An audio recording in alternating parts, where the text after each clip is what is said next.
Ok, en esta ocasión voy a mostrar el procedimiento para calcular los esfuerzos de torsión en ejes. Es importante hacer una pequeña aclaración sobre la palabra eje.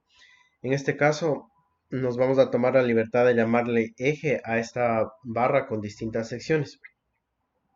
Es importante hacer esa aclaración, pues dependiendo del área de la ingeniería mecánica que estemos estudiando, pueden haber ciertas restricciones en cuanto a los nombres que tienen que ver con el funcionamiento de los ejes. Entonces, para los ejes que transmiten torque, se les asigna el nombre, por ejemplo, de eje de transmisión o árbol. Entonces, eso también depende de la teoría y de la fuente bibliográfica a la que nos estemos refiriendo.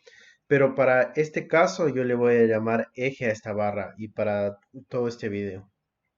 Esta clase va a ser muy parecida a la clase número 5, donde habíamos revisado el diagrama de torsión o el diagrama de torque de una barra uniforme. Aquí habíamos analizado la primera parte donde estábamos revisando la distribución del torque a lo largo de esta barra. Sin embargo, aquí no habíamos tenido en cuenta los datos del material y en este caso esta barra de aquí cuenta con diferentes secciones. La primera sección es una sección tubular, es decir, tiene un diámetro externo y un diámetro interno. En el centro hay una sección rectangular y finalmente tiene una sección cilíndrica. Entonces aquí vemos que van a haber tanto momentos distribuidos como momentos concentrados, que son momentos de torsión o torque, como se los puede llamar también. Lo primero con lo que empezamos es la reasignación del origen. Como les había comentado, MATCAD empieza en cero, el contador del origen también se lo puede cambiar aquí a uno, pero bueno, yo lo he escrito acá como comando. Tenemos después las propiedades del material. No estoy escribiendo específicamente qué material es o bajo qué norma, porque estamos empezando desde lo más básico, pero estos datos de aquí corresponden a un acero. Cuando hagamos cálculos que tengan que ver con esfuerzos cortantes o con esfuerzos de torsión, vamos a necesitar utilizar el módulo de elasticidad del material. Sin embargo, hay que utilizar el módulo de elasticidad transversal del material. Es importante aquí esta palabra transversal y se suele utilizar la letra G para referirse a esta propiedad del material. Vemos que son 80.000 megapascales y estos datos se los puede encontrar en libros o en catálogos de los materiales. En cuanto al nombre, depende también de la fuente bibliográfica. A veces se lo conoce como módulo de elasticidad del segundo tipo. Aquí tengo escrito el coeficiente de Poisson del material, de los aceros son 0.3 y estoy haciendo un cálculo para el módulo de elasticidad. En este caso, este dato no voy a utilizar, pero lo que les quiero demostrar es que se puede relacionar este dato del módulo de elasticidad transversal con el módulo de elasticidad común, con esta fórmula que tenemos aquí. Y como vemos, nos da aquí este valor, que deberían ser alrededor de 200 gigapascales, 208, que es el módulo de elasticidad de los aceros. Vamos con la siguiente parte, la geometría del eje. La sección circular va a tener 50 milímetros. En cuanto a la sección tubular, la exterior 50, la interior 40. En cuanto a la sección rectangular, como vemos, tiene una base de 50 milímetros y una altura también de 50 milímetros, es decir, es una sección cuadrada. Y aquí he escrito unas constantes geométricas de la sección rectangular que se utilizan específicamente para hacer los cálculos del momento de inercia, que es una de las propiedades geométricas que vamos a calcular después. Esto igual se lo puede obtener de tablas. De aquí directamente yo les estoy escribiendo el valor, pero esto se lo puede obtener de tablas que están en libros o manuales. La longitud del eje va a ser 1 metro y estamos creando una variable que se llama x, que va desde 0. Aquí va con un intervalo y llega al final hasta L, es decir, hasta 1 metro. Simplemente para que creemos varios valores. Es lo que son donde vamos a calcular para nuestras gráficas. Lo voy a borrar. Y la longitud de cada uno de los segmentos. Entonces el primer segmento es de 300 milímetros. El siguiente segmento de 700 milímetros. Ahora, vamos con los momentos distribuidos de sus coordenadas. Los momentos distribuidos tienen que tener un punto donde empiezan y un punto donde terminan. Entonces, aquí estamos utilizando newton metro sobre metro porque son momentos distribuidos. Y en el caso de los momentos puntuales, simplemente tienen que tener un punto de aplicación, una coordenada de aplicación. Entonces, aquí tenemos 500 que está a 10 centímetros, 700 a 30 y menos 800 a 60.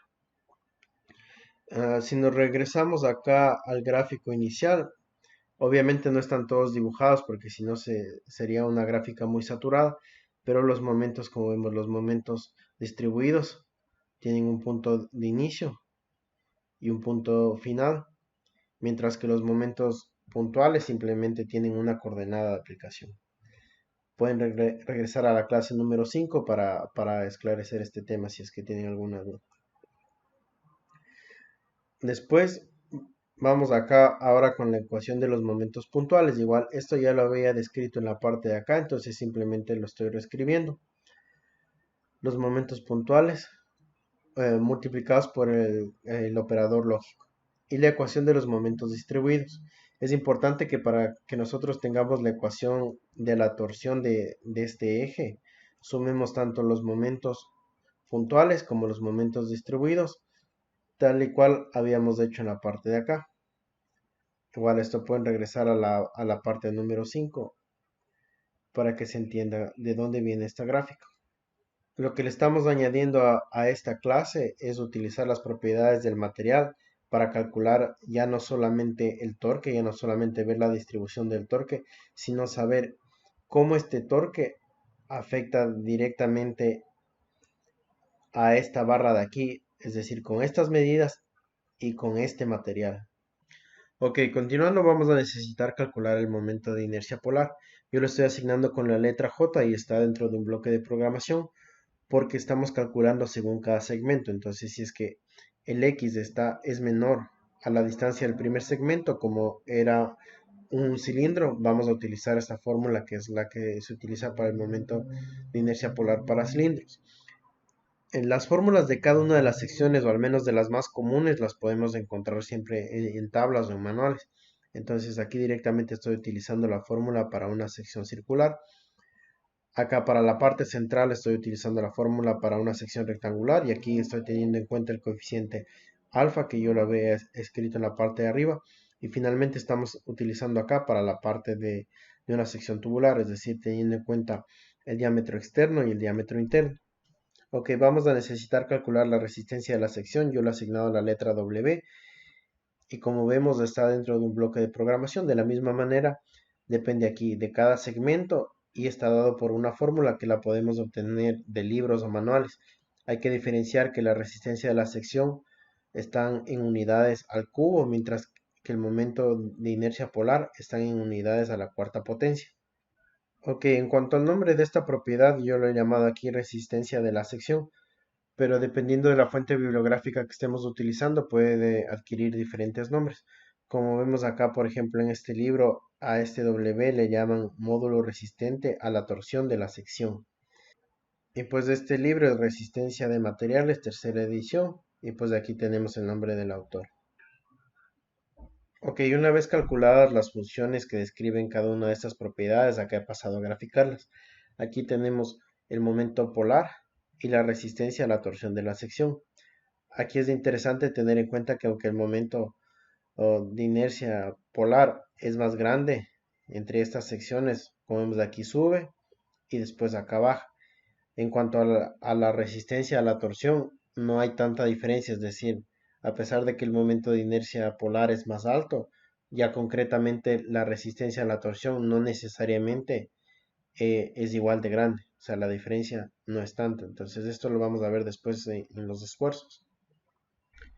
Ok, concretamente el esfuerzo de torsión no es otra cosa que el torque o los momentos, la sumatoria de los momentos que nosotros tenemos dividido para la resistencia a la torsión de cada una de las secciones. Entonces aquí está la resistencia a la torsión que ya está graficada y en cuanto al torque ya lo habíamos calculado en la parte de acá arriba. En cuanto al ángulo de torsión, como vemos es una función que incluye una integral. Los límites de integración obviamente están dados por las distancias entre cada una de las secciones. Entonces yo estoy integrando a lo largo de L, que obviamente es toda la distancia de la barra o de nuestro eje. Ok, acá en la gráfica podemos ver tres cosas importantes. Aquí en verde estamos viendo los torques, es decir, la sumatoria de los torques que nosotros tenemos, cómo están distribuyéndose en la barra. Después acá en azul estamos teniendo en cuenta según el material y la geometría de este eje, cuál es el esfuerzo que están causando. Entonces aquí vemos el esfuerzo que están causando y obviamente el ángulo de torsión. Ahora, aquí están estas tres características en un solo gráfico. Esto nos sirve para orientarnos, pero lo que yo recomiendo es hacer gráficos distintos para que nosotros podamos manejar con las unidades adecuadas, sobre todo acá en la parte del eje Y. Entonces, vamos a calcular el ángulo máximo de torsión, que obviamente como vemos está acá al inicio. Entonces serían menos 0,561 grados. En cuanto al esfuerzo de torsión, acá obviamente ya lo he dibujado. Aquí ya está en megapascales y podemos ver cuál es el esfuerzo que tiene. Por ejemplo, a 0,5, es decir, a 50 centímetros, debería ser más o menos 34. Y acá está el valor. Listo. Entonces, ahora, ¿cuál sería el máximo? Sería obviamente acá al final, que está en 1. Entonces, vamos a ver cuál es el esfuerzo en 100 centímetros. Es 48. Y acá están pues distintos esfuerzos que he calculado en diferentes partes de este eje. Ok, como comprobación rápida les voy a mostrar el resultado de esta gráfica en Autodesk Inventor. Acá voy a borrar los momentos distribuidos porque Inventor no nos permite utilizar este tipo de dato.